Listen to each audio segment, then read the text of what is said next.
কবিতাটিৰ শিৰোনাম আই। ফেতালিৰ পৰা জীৱনটো আৰু কি আশা কৰিম ভৱিষ্যতক লৈ। ইটোৰ সিটোৰ গালি সোপনি খাই খাই দেহাটো আধা মৰহি যোৱাৰ গোলাপৰ দৰেই হৈ ৰল। স্কুলত ফাঁকি নমৰাৰ বাবেই হয়তো আজি অসমীয়া ইংৰাজী কিতাপ ভালকৈ পঢ়িব পাৰিছো। কোম্পানীত মূৰটো গুজি ৰাখিছো।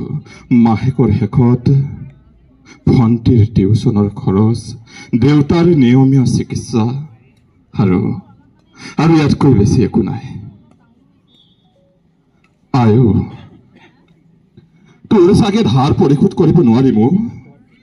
তই দুখ নকৰিবি দে। সৰুতে যে তই কৈছিলি,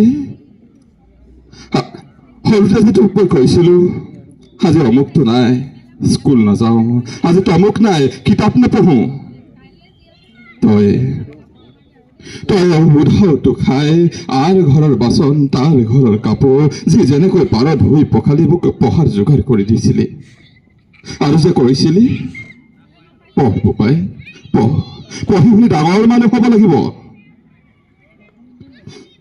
দুখ লাগে, বেয়াও লাগে জানো আই, তোৰ যে সেই বাচন ধোৱা হাতখনলৈ চাই, পিঠিত ভণ্টিক বান্ধি সেই কাপোৰ ধোৱা দৃশ্যটো মনত পৰিলে আজি বৰকৈ দুখ লাগে আই।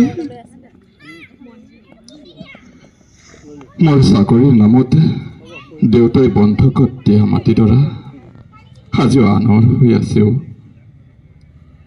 আয়ো, এইবাৰ টকা অলপ সাঁচিছো, পাৰিলে মাটিডৰা মোকলাই লম। তই চিন্তা নকৰিবি দে, দেউতাক তই চিন্তা কৰিব নিদিবি আই। আজি মেনেজাৰে কৈছে নহয়, অহা মাহৰ পৰা হেনো মোৰ দৰমহা 200 টকাকৈ বাঢ়িব। তই আৰু বেলেগৰ ঘৰে ঘৰে গৈ কাম কৰি ফুৰিব নালাগে দে। ঘৰতে থাকি দেউতাক আলপৈচান ধৰিবি।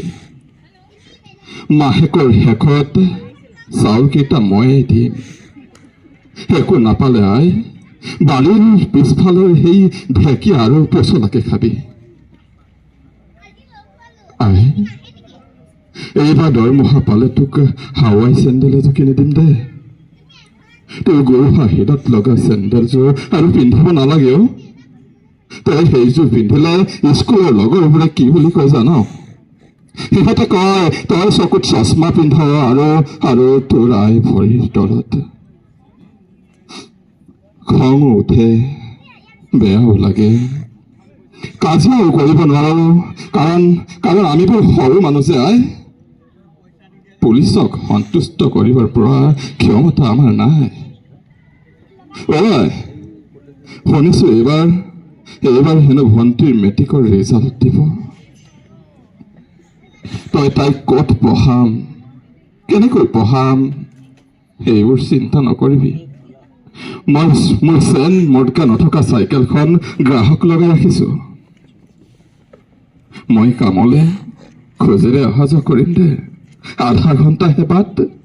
স্বাস্থ্যৰ কাৰণে ইমানখিনি নিতৌ খোজকঢ়াৰ বৰ প্ৰয়োজন। আৰু যোৱা টাপলি লগাই ঘৰখন বহুবাৰ ধৰিলি, আৰু নালাগে আই, ভাল দিন আহিলে সমস্ত সুখবোৰ জাপি দিম তোৰ বুকুত। মাত্ৰ আশীৰ্বাদ আৰু মৰমৰ অন্ত নেপেলাবি দে আই। মাত্ৰ আশীৰ্বাদ আৰু মৰমৰ অন্তৰ নেপেলাবি আই। ধন্যবাদ।